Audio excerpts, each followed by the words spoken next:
A colossal stone foundation sits abandoned in the desert, a monument to a dream that died. These unfinished megaprojects are more than just ruins. They are frozen moments of ancient ambition, holding secrets about the civilizations that dared to reach for the impossible. By the end of this journey, you will see history not as a list of successes, but as a profound story of human striving and its limits. We will uncover why a pharaoh's pyramid was left as a ghostly pit and what halted an entire city's construction deep in the jungle. What does a civilization's greatest unfinished project tell you about its ultimate strengths and weaknesses? To grasp the true weight of these abandoned foundations, we must first understand the staggering ambition they represent. An ancient megaproject was not merely a large structure, it was a civilization's ultimate declaration.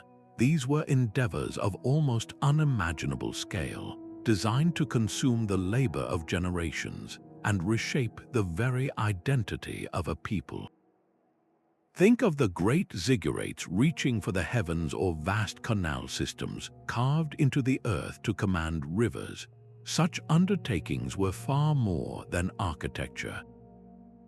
They were profound statements of divine favor, absolute political power, and a culture's enduring legacy, intended to stand long after its rulers were gone.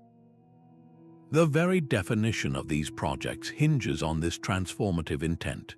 They required a total mobilization of society, a central authority powerful enough to command vast resources, and the technological ingenuity to push the boundaries of the possible.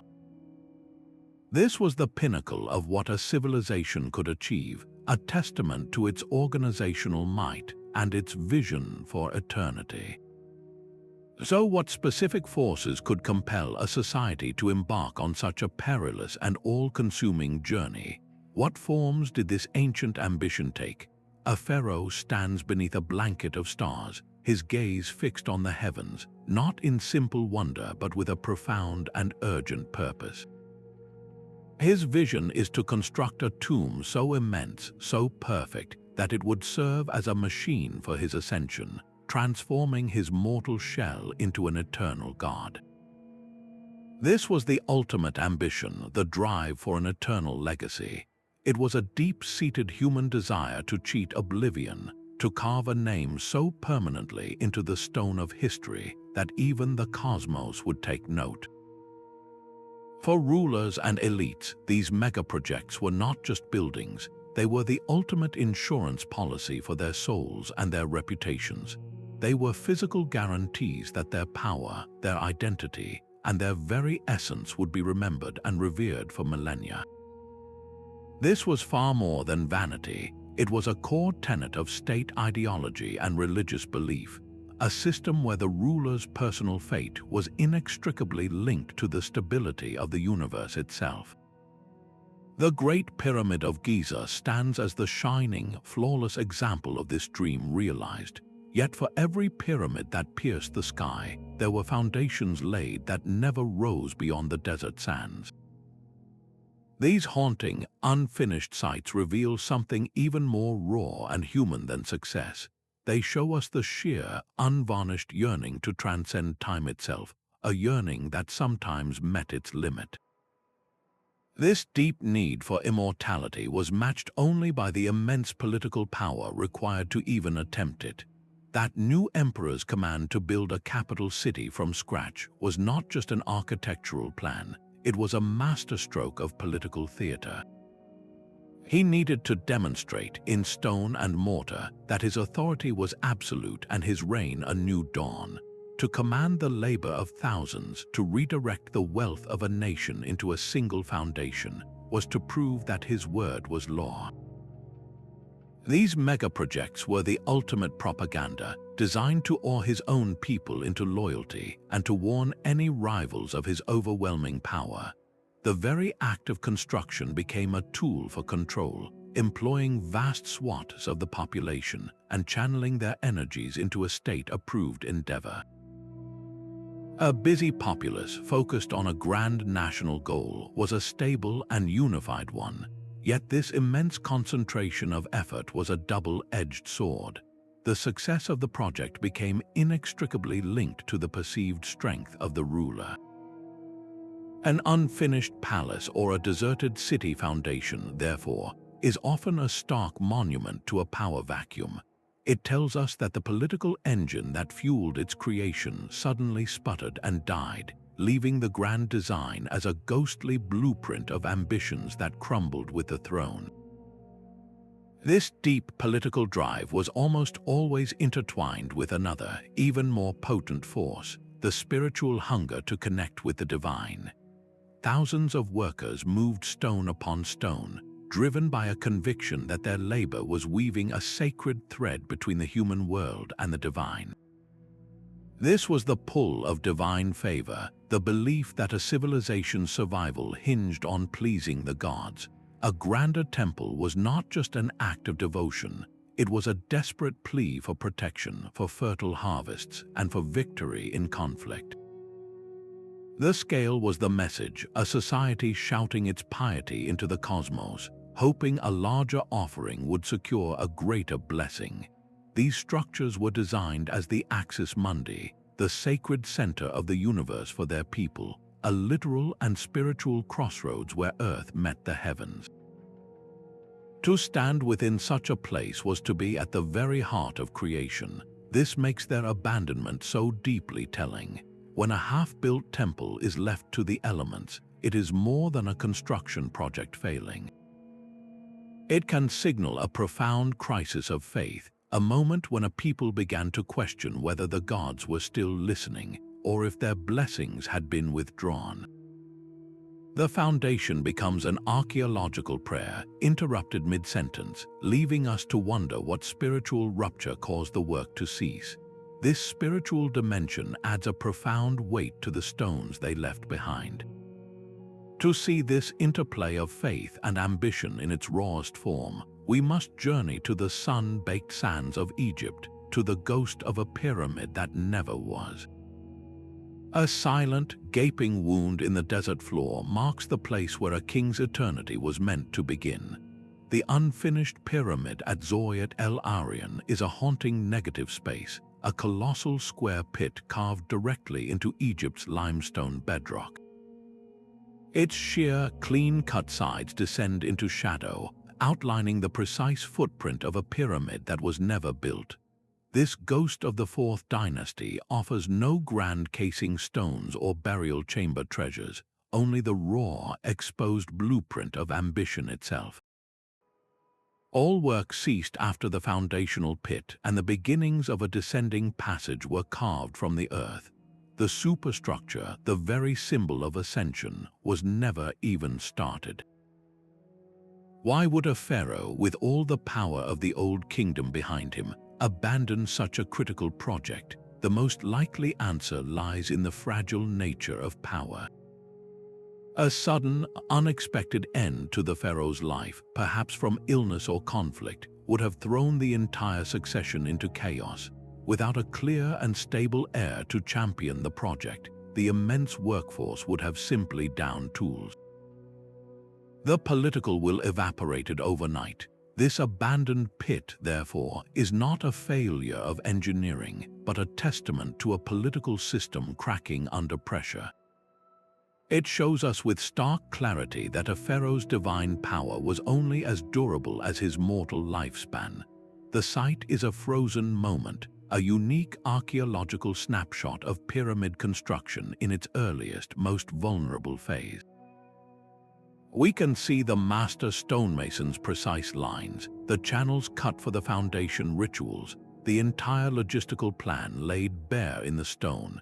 It reveals that the incredible precision and planning for these monuments began long before the first block of the superstructure was ever set in place.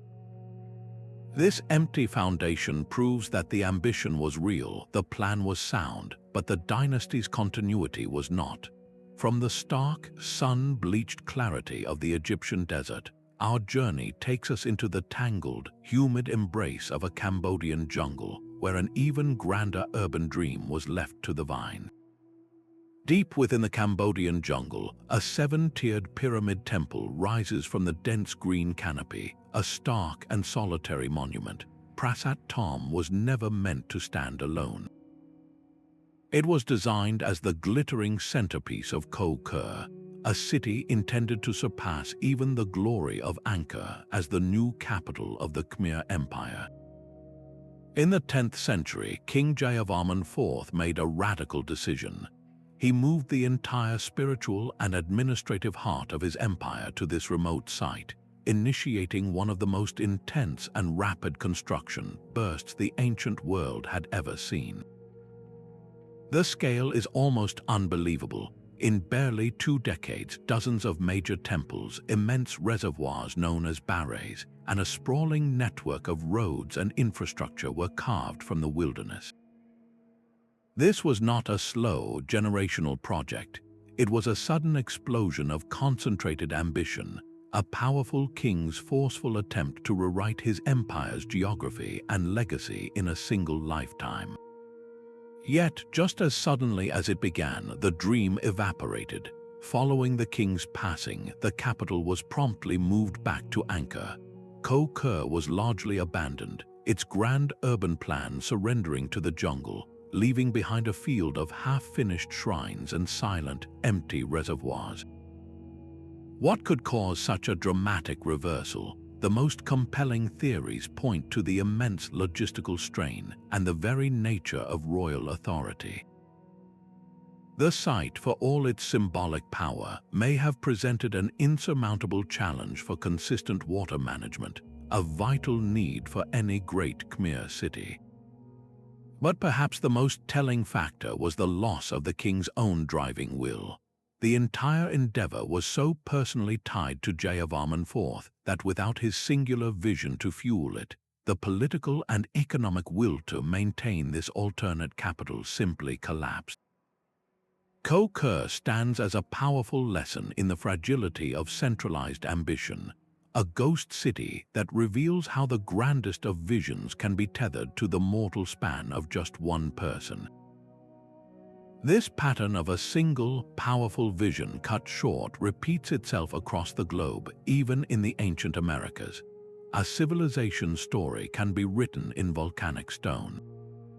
In the Valley of Mexico, long before the mighty pyramids of Teotihuacan reached for the sky, the great circular pyramid of Cuicuilco stood as the spiritual heart of an early complex society. Its unique round design, a tiered monument built of stone and earth, marked it as a place of immense ceremonial power, a hub for a thriving population. Then, around 100 to 200 years before the Common Era, the Earth itself rebelled. The Zittel volcano erupted with catastrophic force, sending rivers of molten rock across the landscape.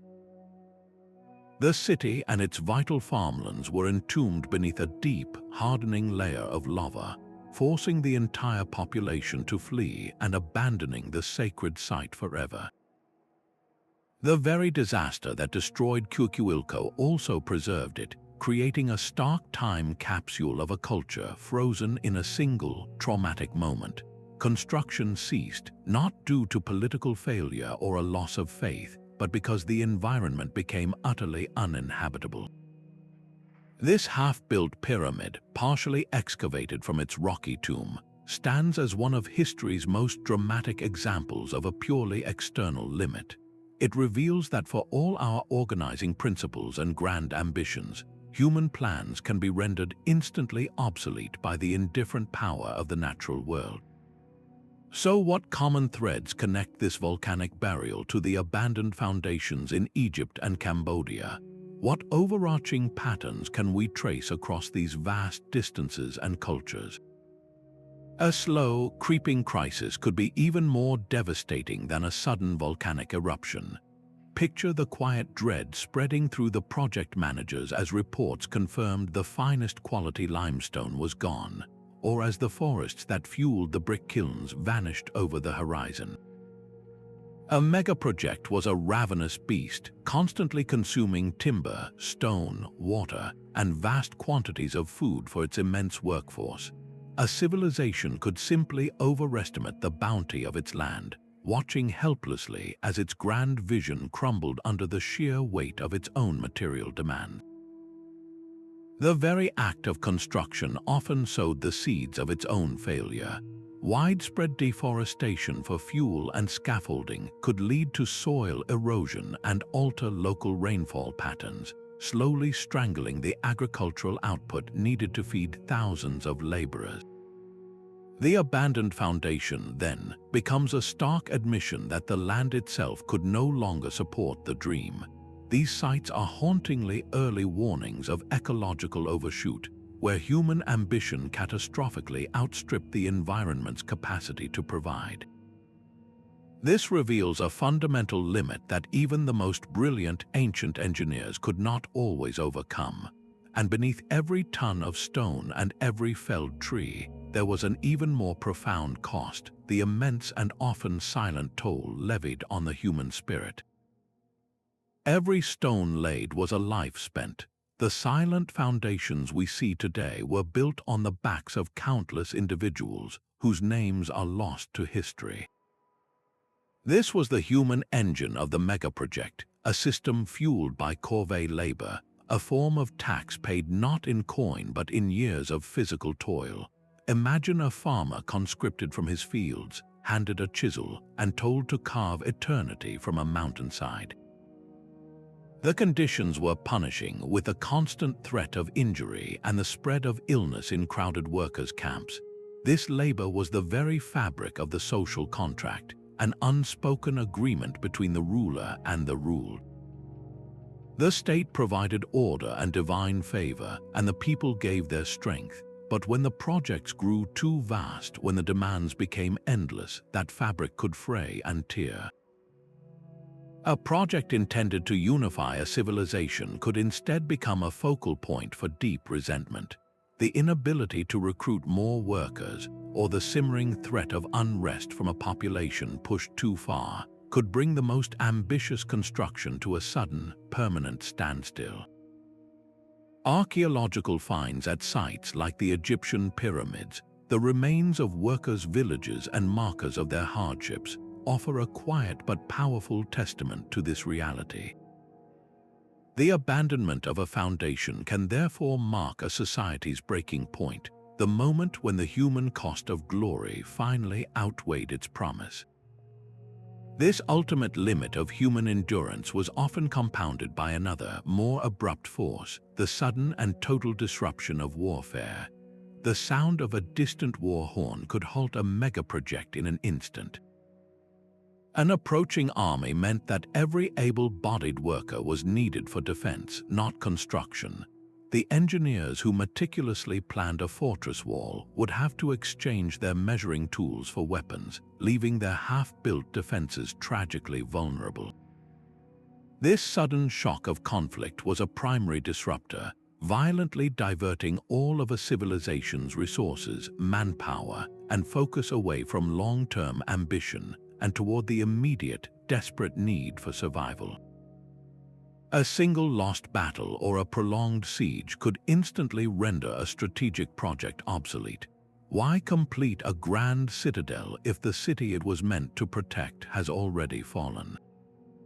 The foundations of these abandoned defensive structures are among the most poignant ruins. They represent a failed attempt to secure a border, a promise of safety that was broken before it could ever be fulfilled. In some cases, a conquering power would deliberately leave a rival's project unfinished, allowing the crumbling stones to stand as a permanent symbol of their victory and the previous regime's impotence. These sites are stark reminders that peace and stability were the invisible, essential foundations upon which all other monumental architecture was built. Without this security, even the most brilliant designs were destined to remain as ghosts in the earth. This constant threat of conflict placed an immense strain on a civilization's treasury, leading us to the quiet, creeping danger of economic collapse. A royal treasurer might have watched in quiet dread as the gold reserves dwindled, the steady flow of wealth from distant provinces slowing to a trickle.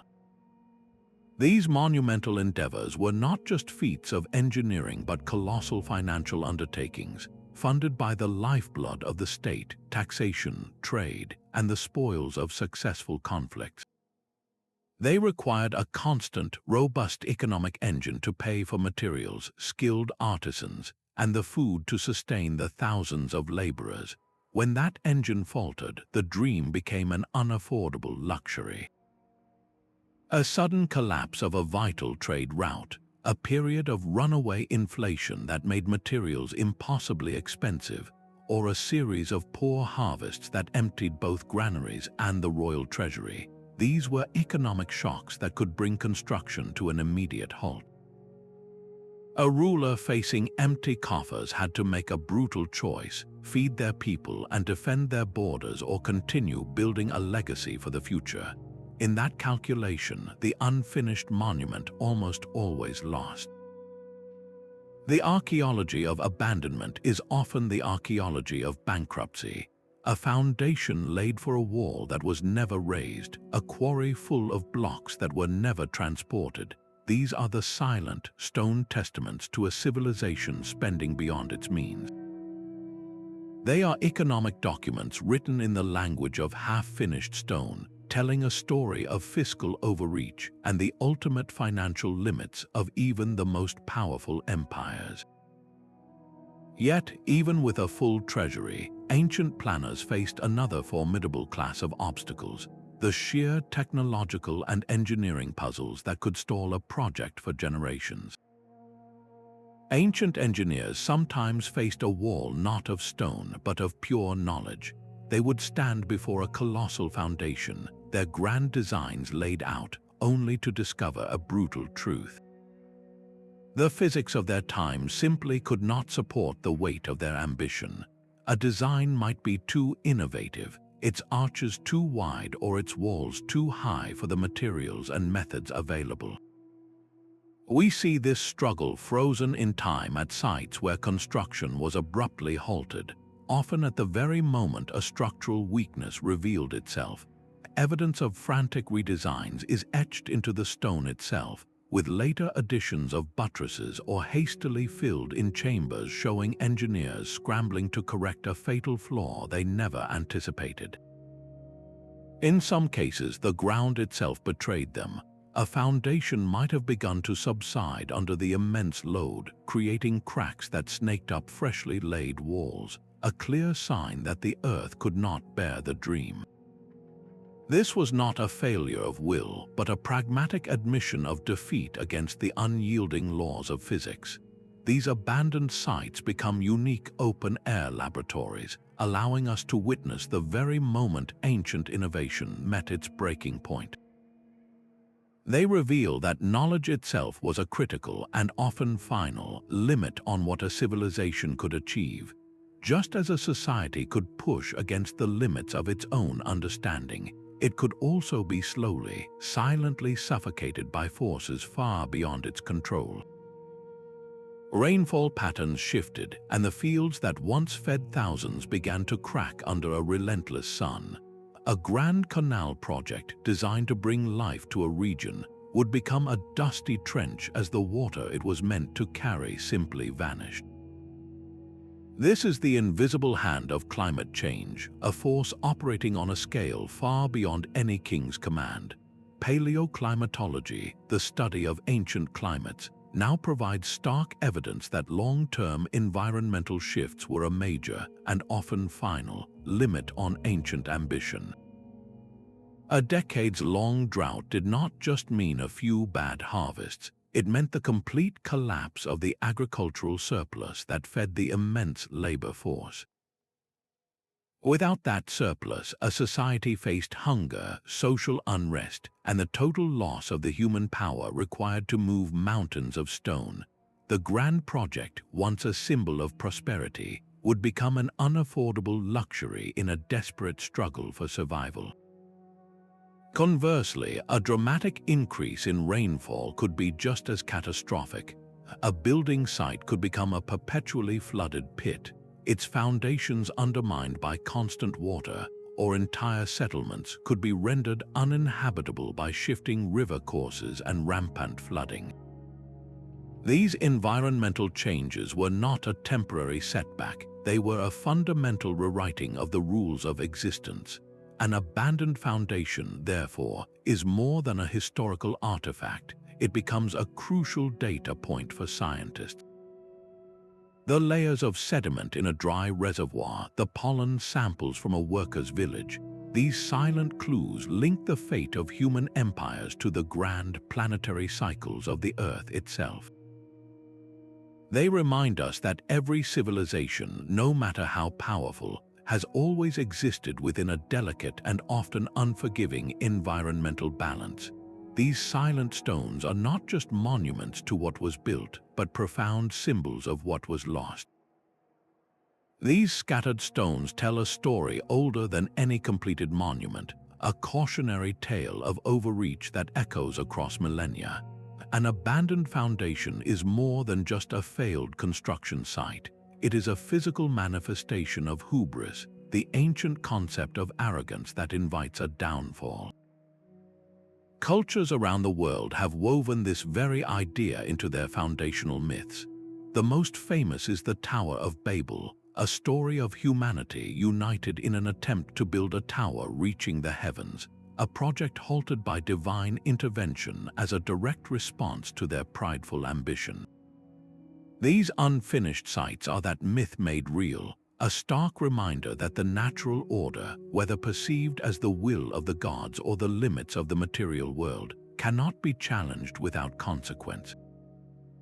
They stand as moral lessons etched into the landscape, teaching every generation that success is never a foregone conclusion, and that failure can be as profound a teacher as victory. This transforms a simple ruin into a philosophical artifact. It forces us to reflect on the proper scale of human endeavor, asking where the line lies between glorious ambition and destructive pride. This symbolic weight adds a deep cultural layer to their archaeological value, making them not just relics of the past but mirrors for our own time. These silent foundations compel us to ask a more direct question about the societies that left them behind.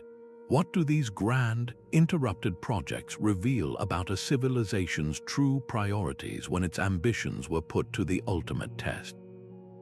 The silent, abandoned temple foundation is a civilization's ultimate to-do list, abruptly left unfinished.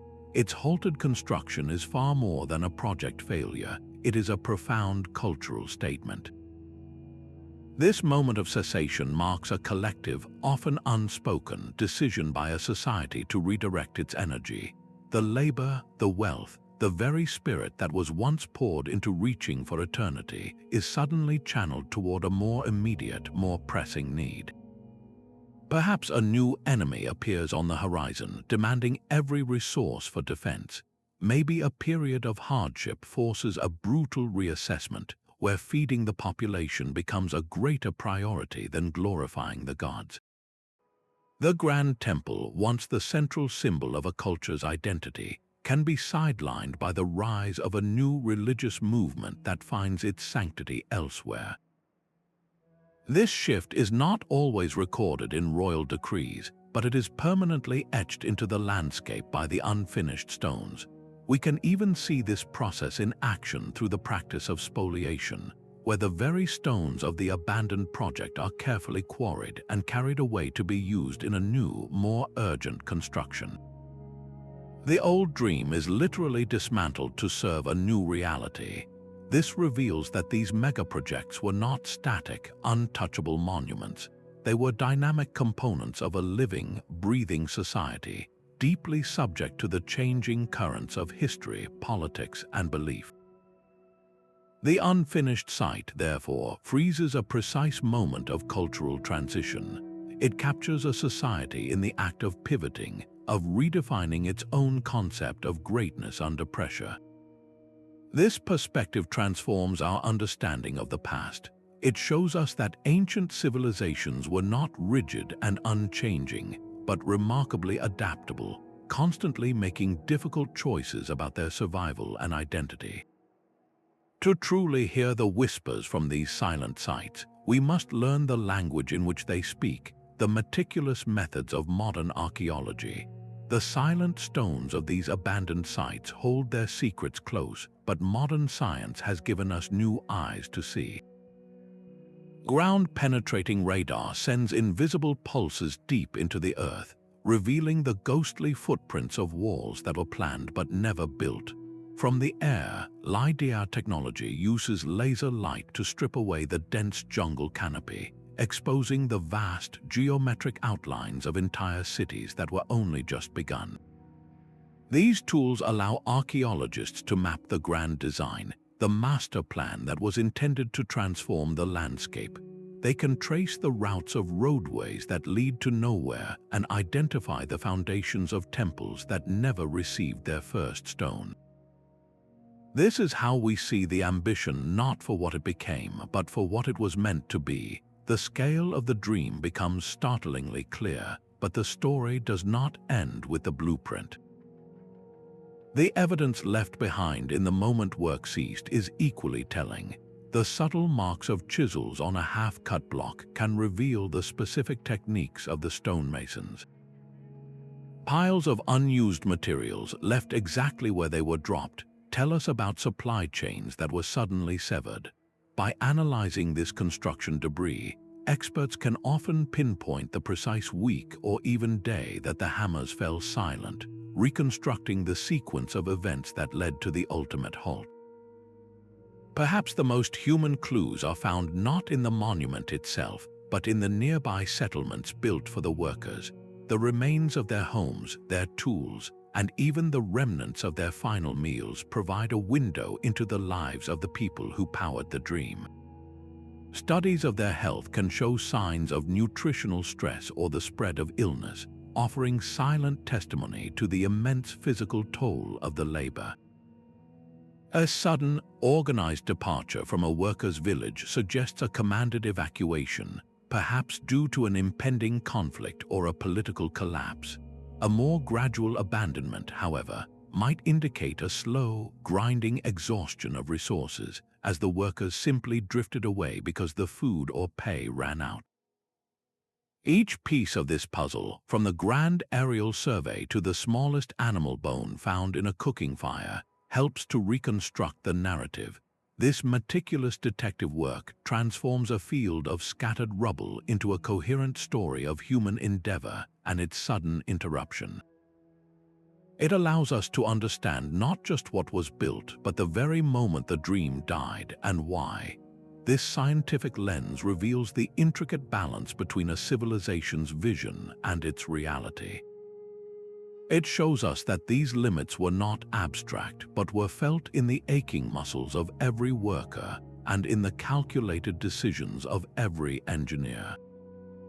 While these stone foundations speak of grand architectural dreams, another class of ancient ambition was etched directly into the living earth itself.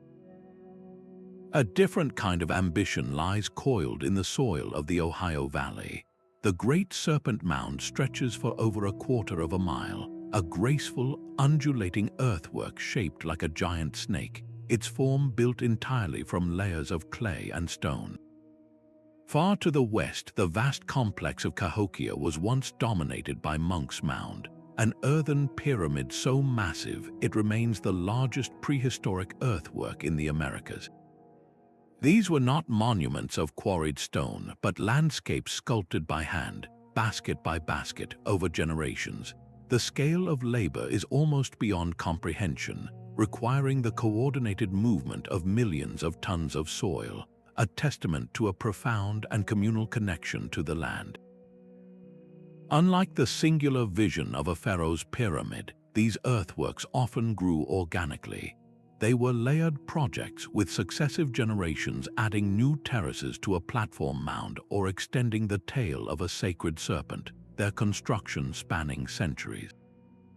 This very nature makes their end a mystery. the abandonment of an earthwork was rarely a single, dramatic event recorded in a fallen dynasty. Instead, it was often a slow, quiet fading. The communal will to maintain the forms, to gather for the annual renewal of the banks, simply ebbed away over time. The reasons were as gradual as the process itself. A subtle shift in climate could have shortened growing seasons, making the large gatherings for both farming and construction more difficult. A society might have peacefully reorganized itself, its people drifting toward new spiritual centers or different ways of expressing their identity. Or perhaps the population itself slowly migrated, carrying its traditions to a new land and leaving the old earthworks to be gently reclaimed by grass and forest. These silent, grassy mounds remind us that the drive to reshape the world was a universal human trait, not confined to the empires of Egypt or Cambodia. They represent a different expression of the same fundamental impulse, one deeply rooted in community and a cyclical view of time. This long, patient work across generations highlights a vulnerability shared by all civilizations, a recurring point of failure that could unravel even the most carefully laid plans, the precarious transfer of power from one ruler to the next. A dynasty can die with its king, leaving his grandest ambition forever frozen in stone. This peril of succession reveals the deeply personal engine behind so many ancient wonders. The death of a powerful ruler was like pulling the keystone from a vast arch, causing the entire political and financial structure supporting a megaproject to crumble into uncertainty. In these societies, the driving vision often belonged to a single monarch, a force of will that could command the labor of thousands and redirect the wealth of a nation. When that will vanished, the project lost its soul. A contested succession or a brutal civil war would instantly halt the flow of resources as rival factions fought for control. But even a peaceful transition could spell the end. A new ruler, eager to establish their own legacy and conserve the treasury, might deliberately abandon their predecessor's pet project. Pouring resources into a monument to a rival's glory made no political sense. It was far wiser to let those stones lie unfinished and instead channel all energy and funds into a new temple or palace that would bear the new ruler's own name. The archaeology of abandonment is therefore often the archaeology of dynastic politics. An unfinished foundation is a direct signature of a power struggle, a weak successor, or a deliberate act of political distancing. It shows us that these colossal enterprises, which seem to speak of eternal power, were in fact terrifyingly fragile, their fate lashed to the mortal lifespan of just one person. This intimate link between a single ruler and a civilization's defining project ensured that when the king was gone, the dream often died with him, leaving behind a ghost that would slowly be woven into the fabric of local memory and myth. Generations of storytellers may have gathered near that gaping pyramid pit, their voices spinning tales of a king struck down by the gods for his pride, or a giant whose celestial staircase crumbled before it could touch the stars. These are not mere fantasies, they are echoes, a cultural memory passed down through the ages that preserves the site's profound significance long after the names of its architects were forgotten. When the original purpose of a place is lost, human imagination rushes in to fill the void, weaving new meaning directly into the weathered stones. A foundation meant for a royal tomb might become a shrine to a local spirit, its abandonment explained as a divine punishment for ancient hubris. These oral traditions, though symbolic, are a form of historical testimony. They represent a continuous, living engagement with the ruins, proving that these sites never truly became irrelevant. They commanded awe and demanded explanation from every generation that followed, their physical presence a permanent puzzle that inspired the human need for story. This folklore is a crucial layer of the site's biography, a testament to its enduring power to shape the cultural landscape and the minds of the people who live in its shadow. The very persistence of these legends forces us to look up from the ancient stones and consider the reflection they hold up to our own time.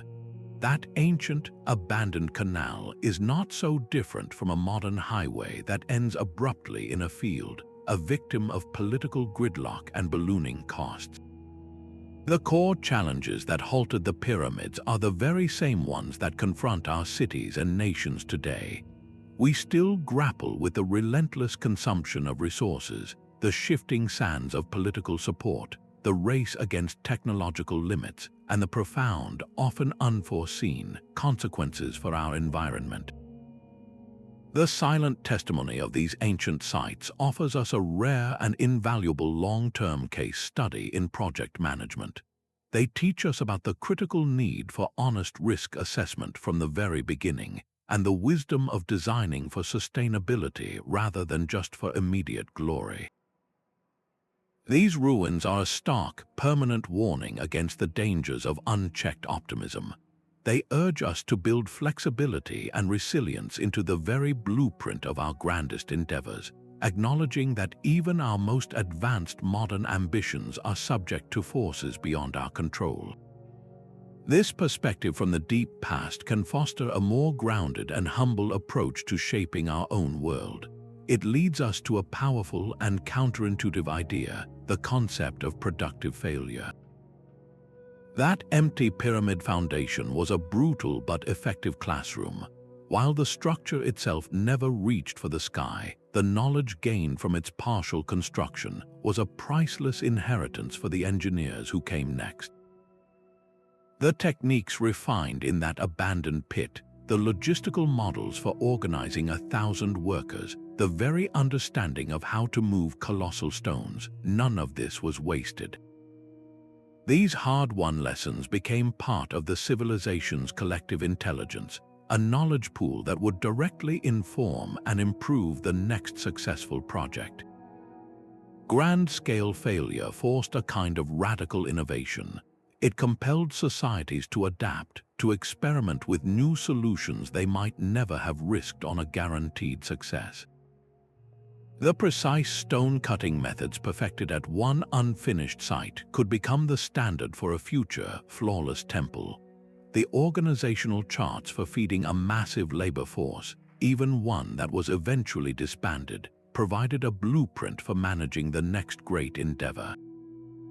In this crucial sense, these abandoned sites were not dead ends. They were critical waypoints in the long, winding journey of technological and social progress. They represent immense investments in learning, even when the immediate, glorious goal was not achieved. This completely reframes our view of these silent places. They are not just symbols of pure failure, but powerful catalysts for the successes that followed. This ancient pattern of learning from colossal mistakes finds a powerful echo in our modern philosophy of innovation, where the greatest breakthroughs are often built upon a foundation of previous and very public failures. The legacy of these sites does not end with their ancient lessons. We are now faced with a profound responsibility, deciding how to preserve these half-told stories for future generations. A crumbling stone foundation poses a profound question to those who seek to protect it. Without the soaring arches of a finished cathedral, how do you convey the weight of its absence? These sites of interrupted ambition present a unique dilemma for preservation. Do you stabilize the scattered blocks exactly as they were found, preserving the poignant moment work ceased? Or do you reconstruct a portion of the wall, offering a glimpse of the dream that was intended? Each choice communicates a different lesson. Leaving the site in its raw state tells a story of sudden abandonment and the fragility of power. Any reconstruction, however careful, begins to tell a story of what might have been, inevitably blending historical evidence with modern interpretation. This is where technology offers a revolutionary compromise. Through detailed three-dimensional models and immersive virtual reality, we can now digitally rebuild these structures without ever touching a stone. A visitor can stand on the empty desert floor, don a headset, and watch as the colossal pyramid rises around them, completing the pharaoh's vision in a shimmering cascade of light and data. This educational effort is vital. A finished temple speaks only of its own magnificence. An unfinished foundation, by contrast, whispers of the architect's plans, the workers' toil, and the unforeseen crisis that brought it all to a halt. It is a narrative of process and vulnerability, a far more relatable and human story than one of flawless success. The way we choose to preserve and present these places directly shapes the lessons they impart. Will future generations see only a field of rubble, or will they understand the immense ambition it represents and the complex reasons it failed? Our stewardship of these sites determines whether they remain cryptic puzzles or become open books on the realities of history. These silent stones, when properly framed, challenge our very definition of a monument, asking us to find meaning not in perfection, but in the profound and unfinished struggle itself. The silent stones of these abandoned foundations speak a truth more profound than any finished monument ever could. They tell us that history is not merely a record of what was built, but a story of what was dared. These are not failures, but frozen moments of ambition, offering an honest and unvarnished window into the soul of a civilization.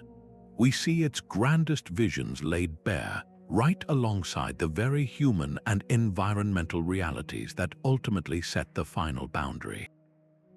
The empty pyramid pit, the city reclaimed by jungle, the canal that never carried water, each one is a lesson in a delicate and eternal balance. It is the balance between limitless vision and finite resources, between absolute power and profound vulnerability, and between the yearning for eternity and the undeniable impermanence of all things. These sites are a humbling mirror for our own time, our sprawling cities, our vast networks, our own plans to reshape the planet. They are all part of this same ancient human story of striving and adaptation. We face the same fundamental challenges, only on a different scale. So the next time you look upon any ruin, finished or not, try to see more than just crumbling stone. Look for the blueprint of the dream. Listen for the whispers of the planners and the workers. Ask what it was meant to be and what its stillness can teach us about our own place in this long, unfolding narrative. We would love to hear which unfinished ancient site speaks most powerfully to you. Share in the comments which one you find most compelling and what you believe its silent story reveals about our shared human journey.